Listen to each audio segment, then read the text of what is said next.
Pedro, apóstol de Jesucristo, a los expatriados de la dispersión en el Ponto, Galacia, Capadocia, Asia y Bitinia, elegidos según la presciencia de Dios Padre en santificación del Espíritu, para obedecer y para ser rociados con la sangre de Jesús. Gracia y paz os sean multiplicadas. Bienvenidos al estudio bíblico. Hoy iniciamos la primera carta de Pedro. Primera carta de Pedro, capítulo 1, versículos 1 y 2. Sabemos el contexto histórico en el cual vivían los destinatarios de esta epístola.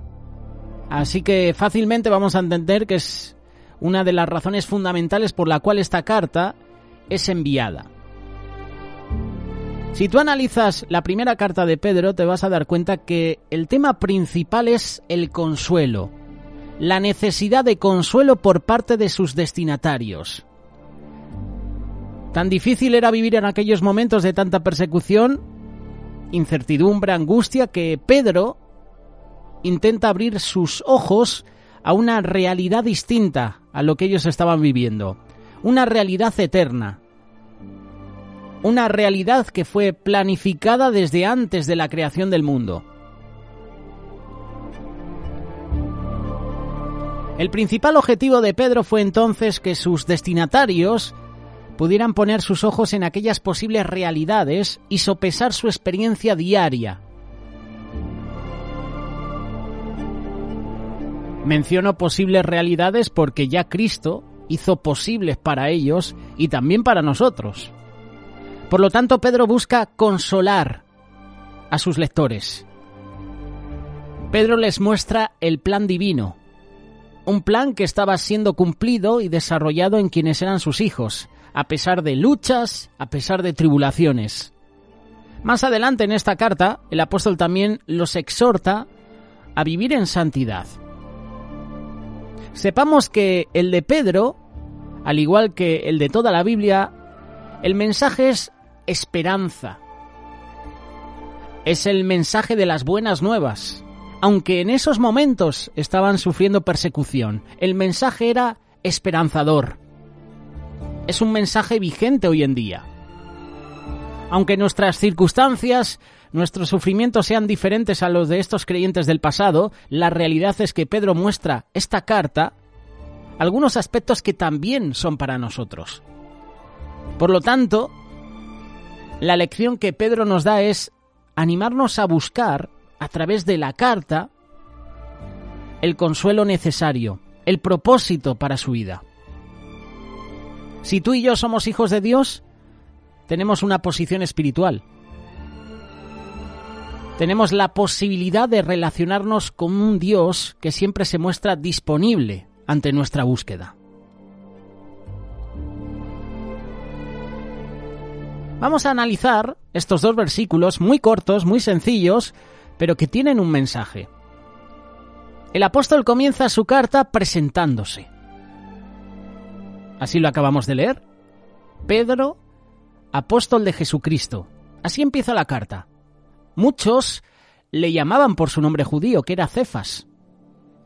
Pedro prefiere identificarse con su nombre griego, asignado ¿por quién? Por Jesús, Pedro. Lucas capítulo 6, verso 14. El nombre de pila de Pedro, ya sabes que significa roca. Pedro se presenta además como un apóstol de Jesús, es decir, un enviado por él, quien lleva la autoridad a aquel que lo envía. En este caso, lo que eso significa es que les escribe esta epístola con la autoridad de Jesús. Así que, por lo tanto, él espera que sus lectores, el que está leyendo la carta, le presten atención a sus palabras porque son enviadas por Jesús. Si sigues analizando el versículo 1, Pedro identifica las ciudades a las cuales les escribe su carta. Entendemos que en ellas había hermanos conformando distintas iglesias, hermanos que estaban siendo perseguidos y que debían vivir en sus propias casas, en sus propias ciudades como si fueran extranjeros.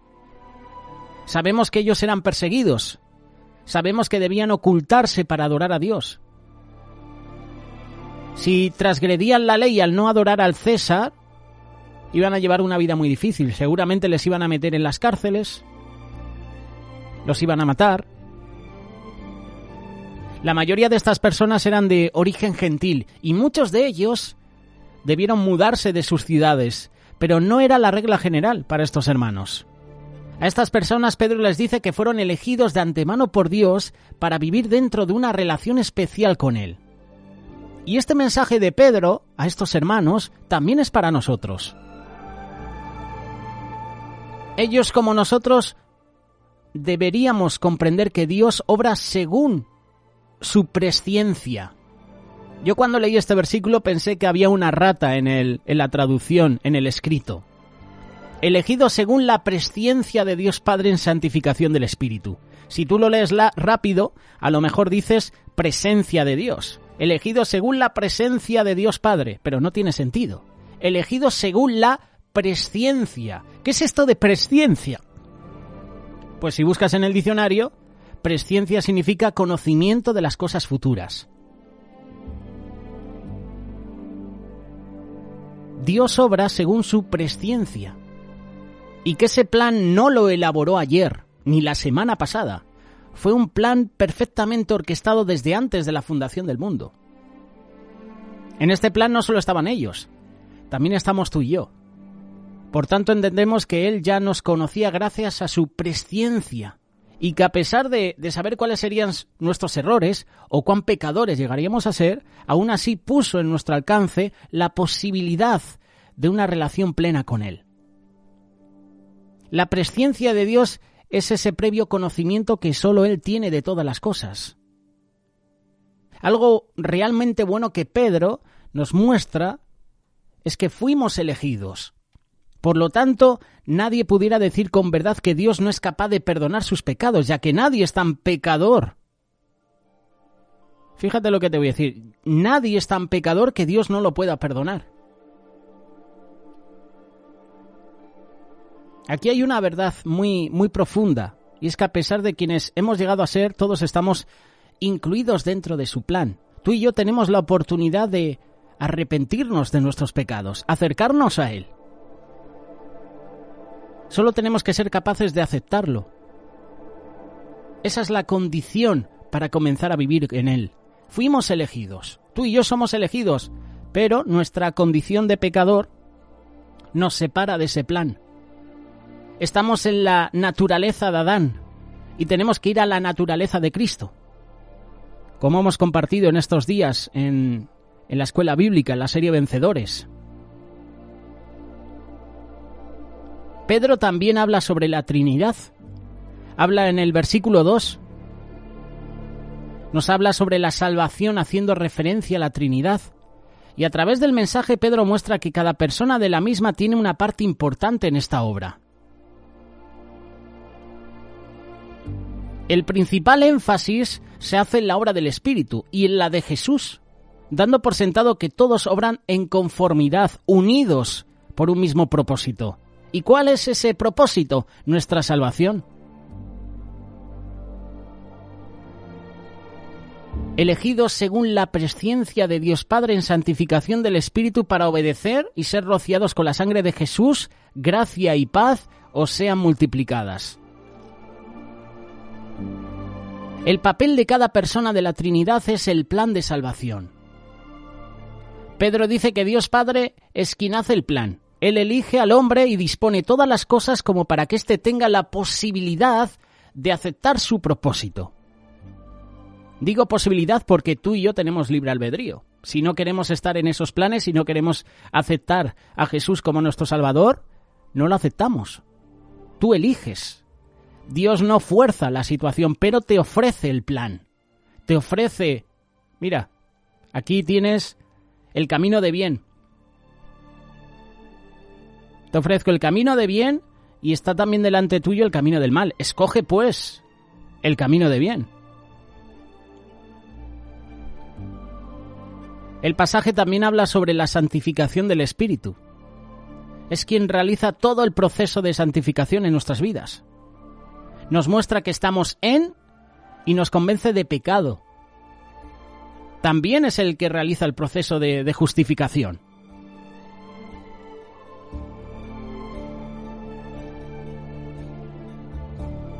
De esto hemos hablado en Gálatas capítulo 5, verso 25.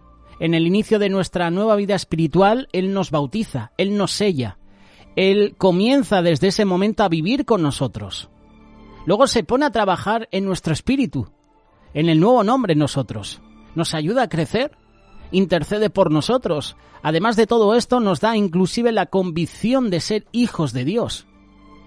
También nos guía, nos fortalece, nos revela la verdad de Dios para que podamos vivir en ella. Y la verdad es que todo esto nos anima a seguir investigando sobre el obrar del Espíritu Santo. Ayer tuvimos una tertulia con nuestros invitados, Adolfo Mazariegos, Carlos Reitz, y hablaban sobre cómo tener una relación personal con el Espíritu Santo. No puedo tener una relación con el Espíritu Santo, no puedo tener una relación personal con Jesús si no le busco. Si no le busco, no voy a ver milagros en mi vida. Si no tengo una relación personal con Él, no voy a ver sus bendiciones en mi vida. Pedro también habla de Jesús. En tanto que Jesús no solo que aceptó venir a vivir entre nosotros, mucho más que esto, Él estuvo dispuesto a morir en nuestro lugar. De esa manera, a través de su muerte, nos podía limpiar con su sangre. Limpiaba con su sangre nuestras vidas de pecado. Él nos dio salvación, Él nos dio la vida eterna. Fíjate qué cosas. Con su muerte en la cruz, con su sangre derramada en la cruz, dio su vida por nosotros para limpiar nuestro pecado. Nos dio salvación, nos dio vida eterna.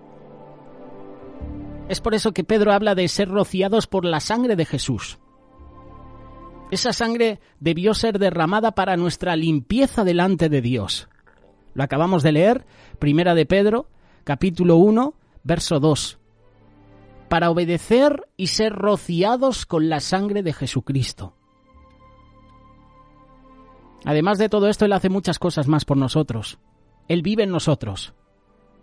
Se presenta en medio nuestro cuando nos reunimos en su nombre. Lo dice la palabra, donde hay 2 o 3 invocando mi nombre, yo estoy ahí en medio. Jesús es la cabeza de la Iglesia. Jesús media entre Dios y nosotros. Y todavía más. Al final de nuestras vidas, Jesús nos dará la vida eterna.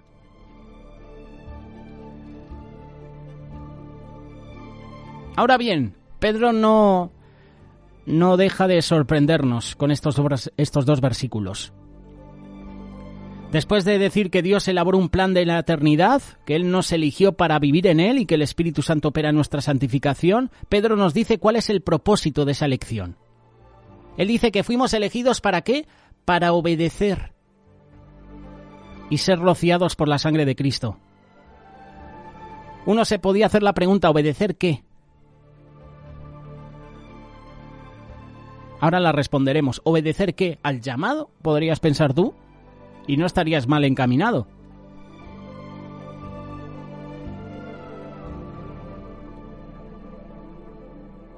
El rociamiento del que está hablando Pedro implica compromiso.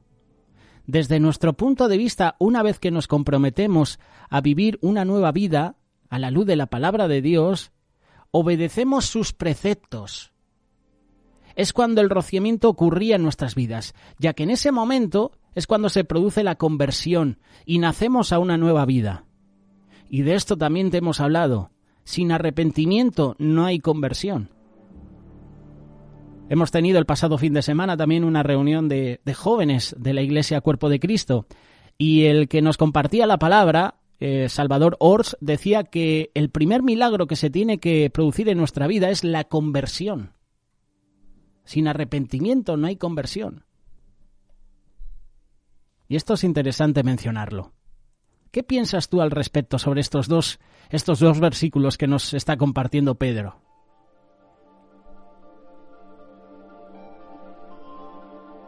¿Sabes una cosa? Cuando el Espíritu Santo entra en nuestra vida, la justificación se aplica sobre nosotros, ya que somos bautizados en Él y en ese bautismo somos lavados, quedamos limpios delante de Dios. Todo gracias a la sangre del Cordero, a la sangre de Jesús. Todo esto se cumple en nuestra conversión, en ese nuevo nacimiento del cual hablaba Jesús en sus días de ministerio en la tierra. Esas palabras que hablaba, que comentaba con Nicodemo. Ese nuevo nacimiento. La salvación llega a nuestras vidas como un regalo especial de Dios. Cuando nos la ofrece, Él no pide nada a cambio, ya que no hay forma de la que podamos pagar. Sin embargo, hay algunos requisitos que Dios espera de nosotros. Por ejemplo, aceptar a Dios como nuestro Señor, vivir para servirle, arrepentirnos de nuestros pecados, cambiar el rumbo de nuestras vidas, obedecer a su voluntad. Y esto no lo hacemos no como una devolución, sino como una muestra de amor, como entrega de lo agradecidos que estamos por lo que hemos recibido. Ya te hemos mencionado lo que hemos recibido de parte de Jesús. Su sangre nos limpia los pecados. Obtenemos salvación, obtenemos vida eterna, para no estar agradecidos. Fíjate, súper agradecidos. Cuando logramos ver ese plan y la obra de Dios, entonces entendemos que Él es al quien le debemos todo lo que somos, todo lo que tenemos. Es más, a Él le debemos nuestra esperanza de futuro. Y para terminar, Pedro espera que toda persona que lee la carta, que lee estos versos, se comprometa a servir a Dios, que se consagra a Él como lo hacían los sacerdotes, que sea responsable a la hora de vivir dentro de un nuevo pacto con Dios, andar una vida de santidad, todo con la guía del Espíritu Santo. Pedro sabe que esto es posible para los hijos de Dios.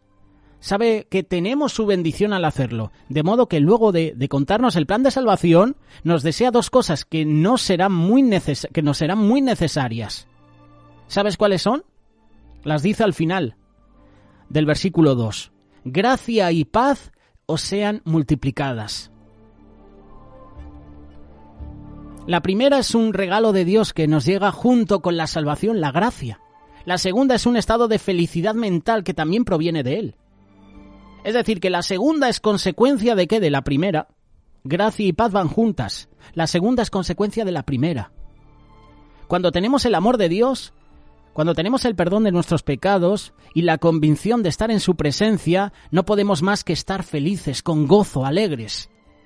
Aún a pesar de todo lo que nos pase, la felicidad en Dios es más una condición que un sentimiento. Son dos cosas diferentes. Digo esto porque es imposible que en algún momento la tristeza, la angustia no nos alcance, seguramente, pero en Dios está la fortaleza. Él es mi gozo, Él es mi fuerza. Él es mi esperanza. Él es la salida a cualquier problema que pueda llegar a mi vida. Él siempre tiene el control. ¿Recuerda las palabras de Job? Dios dio, Dios quitó. Sea el nombre de Jehová glorificado. Qué bueno que podamos experimentar la gracia y la paz de Dios. Qué bueno que tú y yo podamos buscar a Dios ahora mismo, que no lo dejemos para mañana, porque a lo mejor mañana es demasiado tarde. Busca a Dios, afírmate en Él. De parte de Dios vas a recibir paz, gozo, alegría, consuelo. De eso está hablando Pedro en esta carta, consolando a hermanos que están en pruebas, en aflicciones, que están siendo perseguidos, consolando a otros, consolados para consolar, como nos compartían en el pasado Congreso de Remar Internacional con el lema Consolación. Tú y yo tenemos el llamado de llevar consuelo a otros. No sé por qué situación estás pasando, pero Pedro aquí nos está dando la receta.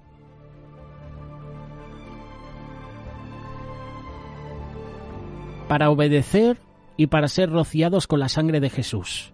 Gracia y paz os sean multiplicadas. La próxima semana hablaremos sobre este capítulo 1, pero el versículo 3, que habla de una esperanza viva. ¿Qué piensas al respecto sobre estos dos versículos? Primera de Pedro capítulo 1, versos 1 y 2. Déjanos tu comentario. déjanos una pequeña reflexión. Puedes hacerlo a través de este canal de YouTube de Radio Solidaria. Puedes hacerlo también a través de WhatsApp. Escríbenos al 607-824-824. Si nos estás escuchando desde España, puedes enviarnos el mensaje directamente. Si nos escuchas desde otro país, no te olvides del prefijo que es +34 y después el número de teléfono. 607-824-824. Radio Solidaria, una radio comprometida.